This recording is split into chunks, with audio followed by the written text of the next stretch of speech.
Hey, what is going on, guys? Welcome back to another Yu-Gi-Oh! Market Watch. Today is Sunday, March 23rd. It is Sunday. I normally do these on Saturdays, but yesterday we were running a Heart of the Underdog tournament with some friends of mine. It was very fun. I ended up coming in first with Valmonica. It was a really fun time. We spent a lot of time working on the ban list. If you guys are interested, let me know. I'm happy to share the list, like either in a new video or make a video about it. But it was really fun to play things that weren't Ryzeal and Fiendsmith, which we are going to be talking about today, but not before we discuss Maze of the Masters. I'm not going in the best-selling cards this today because almost all of them are Maze of the Masters, and there's really not changes outside of that. Maze of the Masters is a set that released only a week ago, if that. I don't know if I covered it in last week's Market Watch, but I wanted to go over the set properly. So what do we have? We have 7 Tachyon, which is a Ryzeal support card, and a very good Ryzeal support card. Ryzeal is bordering tier 0 right now. It is a $65 card, which is worth more than the value of a box, which is right now $55 to $58. This card is puzzling to me because it's so good, but it is also so fair. It is so bad for the game because it searches like a lot of FTK cards like Catapult Turtle and stuff, but it is also a card that's really powerful to interact with. I don't know. This is a very valuable card as far as the market's concerned. It's what you're trying to pull from Maze of the Master, otherwise there's not a lot. You have the Odeon support, which did top a couple regionals. I think it even won some, which is really surprising. And to be fair, some of the cards are pretty valuable. Anubis the Last Judge is 10, Man with the Mark is 13, Treasure of the Kings is 8 to 9, Apophis the Serpent is about 6. All really good stuff. You also have Perulia in here, which is $30. I think you get like 2 secret rares and 4 ultras in a box. I may be wrong about that. But there's really not a lot of value in this box unless you get 7 Tachyon or a collector's rare. There's also a lot of other things in this set, though. I almost want to say it is kind of nice to open this set just for like the random reprints. There's a lot of really weird reprints we have in here. We have Trickstars. We also have this card, Duke of Demise. I want to talk about this real quick. This card's being played in Master Duel right now.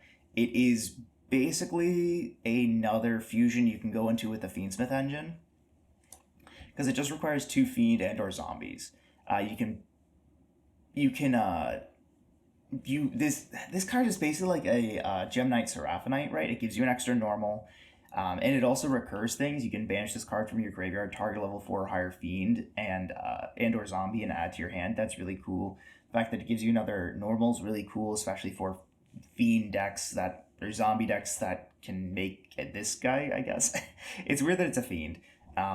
But yeah, this card's really interesting. It only being a couple dollars means that I would recommend picking one up just in case the ban list that's looming around the corner does hit the Fiendsmith engine kind of hard. This might be important. We also have new Trickstar support, which is pretty cool. It's not very good. Same thing with the XYC ABC support. Like, I wanted both of them to be better, but they're just not. We also have a lot of really cool reprints. The entirety of the Sword Soul deck, Sans Blackout. We got a bunch of good Gladiator Beast reprints like Rediari. We have a lot of good just like generic reprints. The Heralds are in here. The Thunder Dragons are in here. The Allure Queens are in here. So really cool stuff. But yeah, I kind of want to open a box just for like a bunch of these random staples. Like pulling a rare Sword Soul core feels so weird and wrong, but it's kind of neat that you can pick up Sword Soul for like $5 now. But yeah, let's go ahead and move on. I wanted to talk about Ryzeal and Malice. So a ban list is just around the corner. We thought it was going to be like this week or last week. It's looking like it might be the first weekend of April after YCS Houston. But we still have a little bit of time between the ban list coming and the a new set that adds anything impactful, right? The next set, Alliance Insight, is just going to be the main thing is the Ad Ignister support, which is going to bolster Malice a lot. There's also the Azamina cards, which are going to bolster White Forest a good bit. But I want to talk about Ryziel and Malice. Because there is a lot of time between there, you are still going to be seeing these decks, and they are surprisingly cheap right now. Underground is 25 and White Rabbit is 25. All right, those are the only two expensive cards in the Malice deck. Ryziel, Sword is 10, X is 12, and Ice is 13. So you're looking at 30 and 75. You're looking at about $100 for a Ryziel core. You're looking at about $150 for a Malice core. Plus like the detonators and stuff, so you add on a couple extra bucks. These cards are really cheap right now. Like, surprisingly, they actually are. They're surprisingly cheap. These have been, X have been 20 for a long time. Ice has been 20. Sword was the only one that was lower.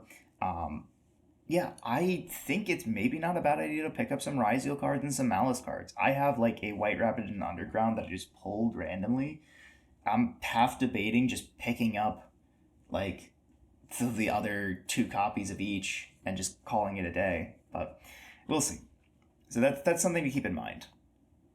Especially if you already have them, the value's not going to go up too much more until the ban list, so I wouldn't get rid of them. I also wanted to talk about Voiceless Voice. This did get a top at the 3v3 YCS in Las Vegas this past week. Voiceless Voice is pretty cheap. Lows are 10 to 12 if you want the ulti, which if the secret rares are 10, I would just get the ultis. The ultis do look actually pretty nice. Sephiroths are 7s, Skull Guardian's $1, everything else is $1 to pennies, so you're not looking at too many expensive cards here. And it's a deck that I guess if you can commit a lot of time to and have support, it was a Voiceless Voice Ryziel deck, but I figured I should cover it. Because I know some people do like this deck, I think the people who like it already have it, but it is important to note that it did top. Lastly, I want to talk about Dragon Maids before we go into just the last couple cards. These guys are getting support, and I can't remember if we know, but I think it's pretty confirmed that we're getting some good reprints, so it's kind of hard to say what's worth picking up and what's worth not picking up. I think Chamber will probably be reprinted, and then probably things like Laundry and Nurse are probably going to get reprinted, but yeah, it's kind of weird to say. It's really hard to say, but keep your eyes on the Dragon Maid cards. There are a couple that got Bonanza reprints, so that's neat. There's probably also going to be some in Quarter Century Stampede. But yeah, Dragon Maid, Chamber Dragon Maid right now is the one that is the most expensive because it had a gold rare and its original secret, so that's important to keep in mind. Lastly, I wanted to talk about a couple individual cards. Silhouette Hat Rabbit has gone up a lot because of the Odeon support. It's up to about $25, $26 a copy. You do play at least two of this, probably maybe like one, but most lists I've seen have played two. And it is just a good end board piece as well, so that's why it's a little bit up. Also, 7th Ascension, this is a card you search off of 7th Tachyon, or search for 7th Tachyon with. You don't need as many of these as you do 7th Tachyon, but if Tachyon does get hit, then you play Ascension. And this card is a $50 card right now because it's in a set that nobody cares about. And fun fact, the Legendary Duels for the Deke boxes are still only about, well, they've gone up a little bit. They're up to $40. This is a high. This is like a lifetime high for this box. Yeah, it was 20, 25 for a while. It dropped down to 22, and now it's up to 30. Yeah, this box is pretty much worthless. The only things that are worth getting out of it are Droplet, which is only a couple bucks, and then, yeah, the Ghost Rare, and now this, so. But that is all from me today, guys. Hope you enjoyed. If you did enjoy, make sure to leave a like, subscribe, all that stuff, and I'll catch y'all in the next one. Peace.